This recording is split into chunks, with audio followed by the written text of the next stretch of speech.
Welcome back. Now we look at the Victim Support Fund. Many victims have lost their means of livelihood, and thousands of others have been displaced since 2010, when the notorious terror group Boko Haram began to unleash an unwarranted attack on innocent citizens. Now, to discuss the Victim Support Fund with us, it's my pleasure to welcome from our studio in Abuja, Dr. Sunday Ochoche, who's the Executive Director of the Victim Support Fund. Good morning, Dr. Ochoche. Good morning.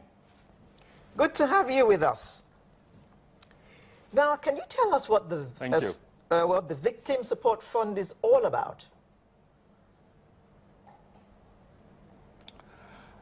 Thank you very much. You will recall that in July 2014, former President Goodluck Jonathan, at the peak of the crisis with Boko Haram and the increasing humanitarian and other related crises that were expanding, set up a committee headed by General Danjuma to, among other things, raise funds, determine who has been affected by the insurgency, determine how they have been affected, determine what type of support they require, and to administer the support that they required.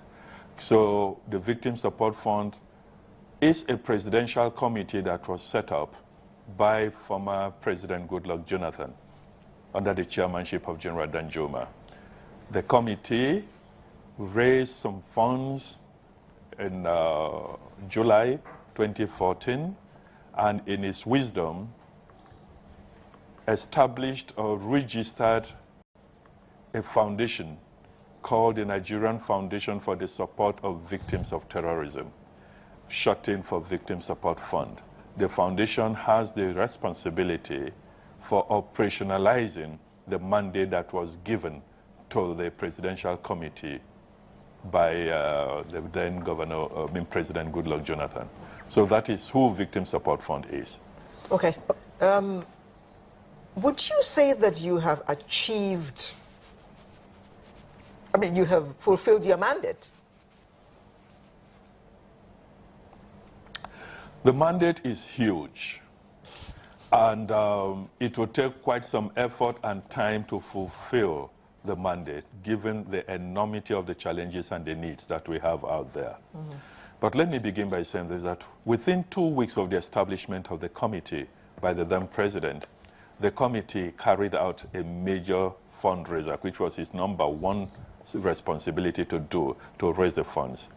And Nigerians pledged considerable amount of money. You recall then that about 54 billion naira was pledged by Nigerians to the fund. We are not near the redemption of that money, but we have redeemed at least over 20 billion from the fund. So that is one dimension. In terms of raising fund, we have tried to raise some funds.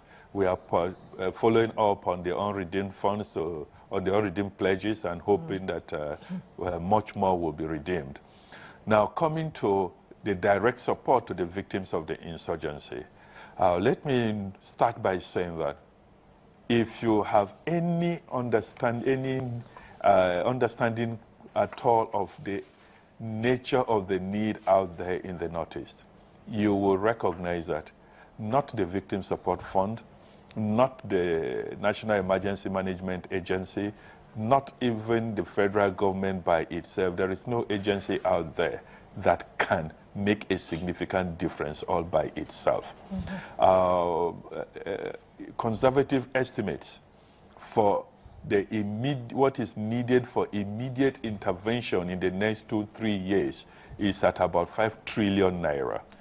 We don't have anything close to that, and I don't know of any agency that has anything close to that.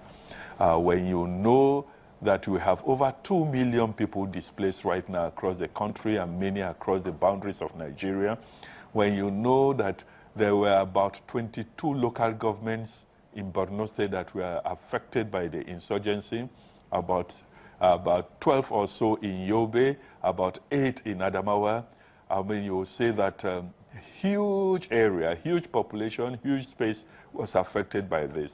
And when you go to the northeast and you recognize that a town like Bama, which is the second largest city in Borno State, is completely razed down. Not a single house is standing in Bama.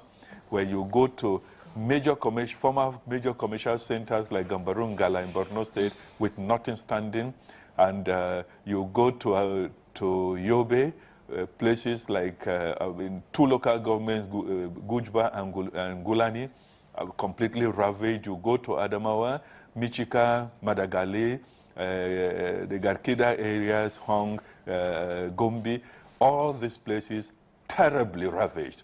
Then you will know that it will take quite some effort, quite some resources to begin to really say to yourself that yes, you are turning around the situation in this. So yes, we have been trying to engage with the process, and in particular, in responding to the immediate needs of the victims, we have embarked on economic empowerment program for women.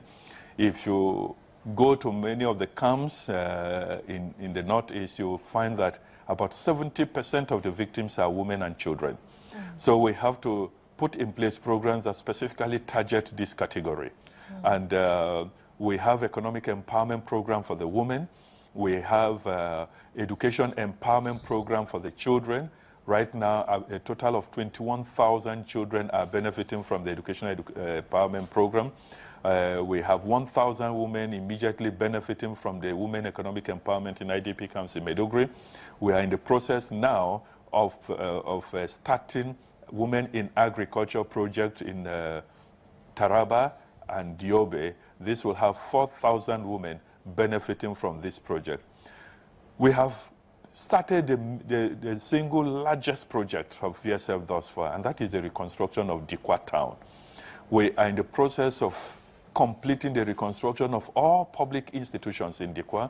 This includes all the schools in Dikwa, the hospitals in Dikwa, the local government secretariat there, a number of housing estates in Dikwa, and this is a huge project that will complete, God willing, by the end of this month of June.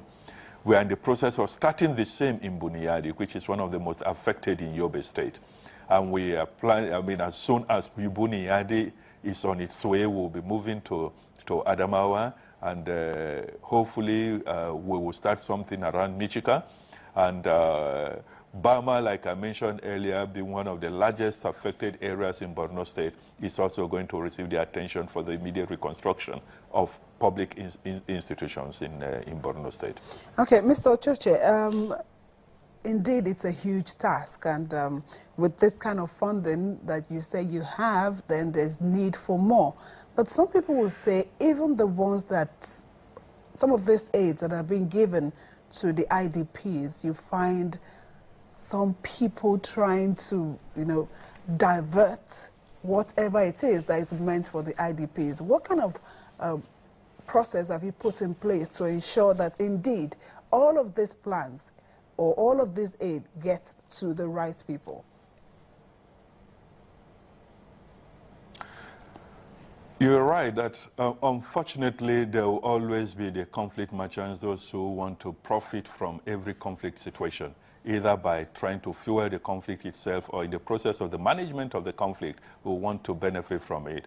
And when our President Buhari keeps emphasizing on the challenge of corruption being a major danger to to our development as a nation, you can understand that there is hardly any area of our national life that is not infested in one way or the other by the crisis of corruption, including, sadly, interventions, humanitarian interventions that you will have thought that, given that we are dealing with some of the most vulnerable Nigerians, people who have the decency to ensure that funds are deployed for what they are.